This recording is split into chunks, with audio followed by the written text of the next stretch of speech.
But here's a couple of more theories that fit why people make irrational decisions when it comes to relationships. Typically, when people are in love and having sex, the biggest chemicals that kick in are things like dopamine, and there's some other stuff like phenylethylamine and oxytocin. And what happens is that when you're having orgasms with this other person, the dopamine and the oxytocin kick in, which makes you irrational, makes you almost like a crackhead, especially when you're young and you've never hit the pipe before, you've never had the crack before. So you fall in love and you just swear that this person is the greatest thing since sliced chicken. A lot of you have seen this.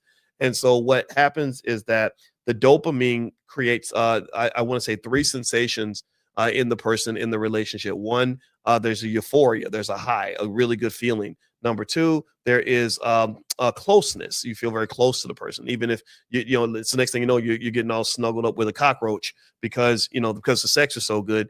And then number three, there's relaxation. You feel very relaxed around the person. You let your guard down, stuff like that. That's how people get exploited and taken advantage of. A lot of hobosexuals take advantage of that. The hobosexuals are the men that go and sleep with lonely older women for money. So they give them really good sex, and then when you let your guard down, he comes and takes all your money. I've seen that happen. All right, so another theory is something called loss aversion, and so a lot of people believe that signing a prenup is like planning for failure. Like you're sort of saying that we're planning to get a divorce. And because most people fear loss, because most people are afraid of the loss, like I'm afraid of losing you, then I'm not going to plan for losing you because I want to believe that I'm never going to lose you. Do you understand? Do you get what I'm saying? Like this is a big reason why a lot of Black people don't plan for funerals and funeral expenses or life insurance.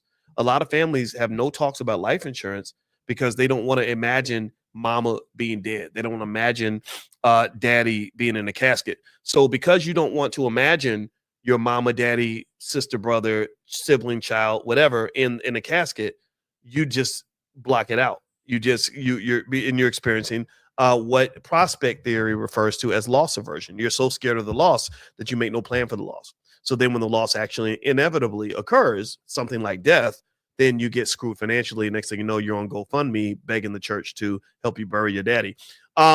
Third, there's something I mentioned cognitive dissonance. We talked about that, so I'm not going to go over that again. There's also fear of conflict.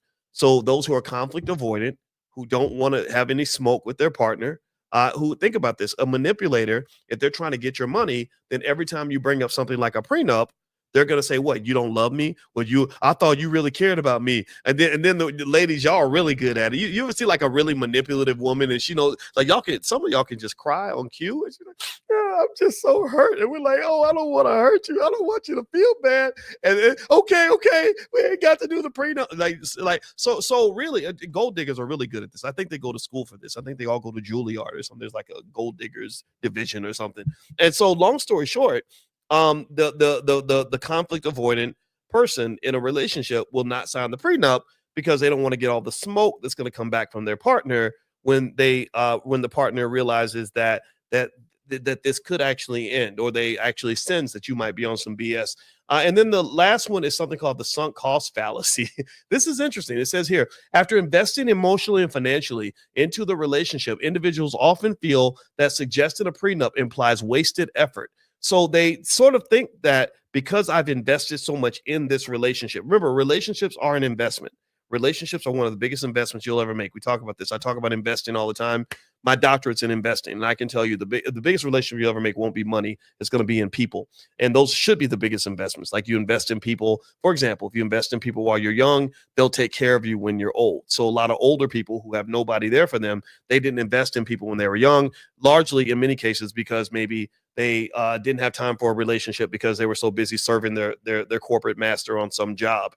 And I don't know if that's necessarily a good trade-off for you because your job's not going to show up at the hospital when you're 72 years old with cancer, right? So with that being said, your biggest investments are with people, but it has to be the right investments with the right people. So basically, with circling back to the sunk cost fallacy, it kind of says that because you've invested so much in this person, you just say, you know what, forget it. I'm in. I've hit the point of no return.